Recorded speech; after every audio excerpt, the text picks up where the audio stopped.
আজি অৰুণোদয় আঁচনি আৰু এটা নতুন আপডেট আহি গ'ল।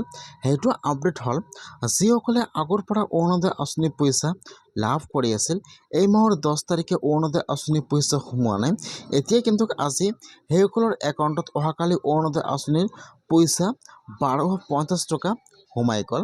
যদি আপোনালোকে আগৰ পৰা অৰুণোদয় আঁচনি পইচা লাভ কৰি আছিল, তেনেহ'লে কিন্তু আপোনাৰ একাউণ্টত অহাকালি অৰুণোদয় আঁচনি পইচা সোমাই গৈছে।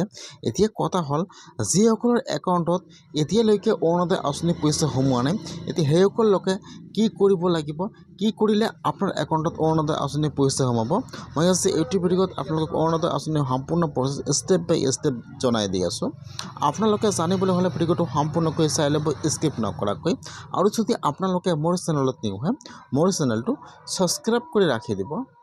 যিহেতু অৰুণোদয় আঁচনিৰ পইচা প্ৰতি মাহৰ 10 তাৰিখে সকলোৰে একাউণ্টত সোমাই যায়, কিন্তু এই মাহৰ 10 তাৰিখ পাৰ হৈ গৈছে, এতিয়ালৈকে কিন্তু কিছুমানৰ একাউণ্টত অৰুণোদয় আঁচনি পইচা সোমোৱা নাই। আৰু কিন্তু কিছুমানৰ একাউণ্টত অৰুণোদয় আঁচনি পইচা অহাকালি সোমাই গ'ল। এতিয়া যদি আপোনালোকে আগৰ পৰা অৰুণোদয় আঁচনি প্ৰতিমাহে লাভ কৰি আছে, আৰু যদি আপোনালোকে আজি বা অহাকালি আপোনাৰ একাউণ্টটো চেক কৰিছে আৰু আপোনাৰ একাউণ্টত অৰুণোদয় আঁচনি পইচা সোমোৱা নাই, কিছুমানৰ একাউণ্টত কিন্তু অহাকালি অৰুণোদয় আঁচনি পইচা সোমাই গৈছে। এতিয়া কিন্তু বহুতৰে একাউণ্টত অৰুণোদয় আঁচনি পইচা সোমোৱা নাই। যদি আপোনালোকে আপোনাৰ একাউণ্টটো অহাকালি চেক কৰিছে, অহাকালি আপোনাৰ একাউণ্টত পইচা সোমোৱা নাই, তেনেহ'লে কিন্তু আপোনালোকে একো চিন্তা কৰিব নালাগে। যিসকলে আগৰ পৰা অৰুণোদয় আঁচনি পইচা পাই আছিল, সেইসকলৰ নাম কিন্তু কৰ্তন কৰা নহ'ব। যিহেতু আজি বেংক বন্ধ আছে, সেইকাৰণে কিন্তু অহাকালি আপোনাৰ একাউণ্টত অৰুণোদয় আঁচনি পইচা সোমাই যাব। বহুতে ভাবি আছে যে কিছুমানৰ একাউণ্টত অৰুণোদয় আঁচনি পইচা সোমাইছে, মোৰ নামটো কৰ্তন কৰা হ'ল নেকি?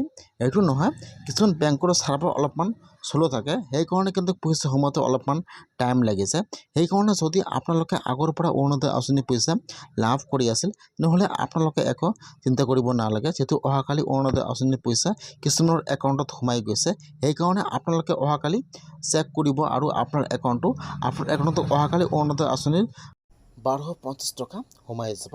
আৰু যিসকলে এইবাৰ অৰুণোদয় আঁচনি 3.0ত নতুনকৈ এপ্লিকেশ্যন কৰিলে, সেইসকলৰ কিন্তু কিছুমান নাম এপ্ৰুভ হৈ গৈছে। কিছুমানৰ একাউণ্টত কিন্তু অহাকালি অৰুণোদয় আঁচনি পইচা সোমাব পাৰে। যদি আপোনালোকে বিধৱা মহিলা হয় আৰু আপোনালোকে এইবাৰ অৰুণোদয় আঁচনিৰ কাৰণে অৰুণোদয় আঁচনি 3.0ত নতুনকৈ এপ্লিকেশ্যন কৰিছে, তেনেহ'লে আপোনালোকে অহাকালি আপোনাৰ একাউণ্টটো চেক কৰিব। অহাকালি কিন্তু আপোনাৰ একাউণ্টত অৰুণোদয় আঁচনি পইচা সোমাব পাৰে। সেইটো আপোনালোকৰ লিষ্টত নাম আহিছে আৰু লিখি আছে একচেপ্টেড, তেনেহ'লে অহাকালি আপোনালোকে চেক কৰিব যে আপোনালোকৰ একাউণ্টত অৰুণোদয় আঁচনি পইচা সোমাইছে নে সোমোৱা নাই। যদি আপোনালোকে এতিয়া লিষ্টটো চোৱা নাই, কেনেকৈ আপোনালোকে অৰুণোদয় আঁচনি লিষ্টটো চেক কৰিব, মই আপোনালোকক সেইটো ভিডিঅ' অলৰেডি বনাইছোঁ। আপোনালোকে আপোনাৰ পঞ্চায়তত যাই লিষ্টটো চেক কৰক যে আপোনালোকৰ লিষ্টত নামটো আহিছে নে অহা নাই, তাত একচেপ্ট লিখা আছে নে নাই।